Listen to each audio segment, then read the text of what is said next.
থানার পক্ষ থেকে সমস্ত বোলপুরবাসীকে জানানো হচ্ছে শারদীয় শুভেচ্ছা এবং অভিনন্দন।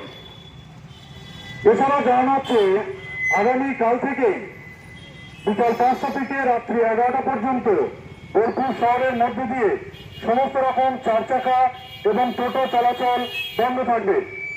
আগামী কাল থেকে বোলপুর শহরের মধ্য দিয়ে সমস্ত রকম চার চাকা এবং টোটো চলাচল বন্ধ থাকবে। বোলপুর থানার পক্ষ থেকে সমস্ত বোলপুরবাসীকে জানানো হচ্ছে শারদীয়ার শুভেচ্ছা এবং অভিনন্দন। এছাড়াও জানানো হচ্ছে আগামী কাল থেকে বোলপুর শহরের মধ্য দিয়ে বিকাল 5টা থেকে রাত্রি 11টা পর্যন্ত সমস্ত রকম চার চাকা এবং টোটো চলাচল বন্ধ থাকবে।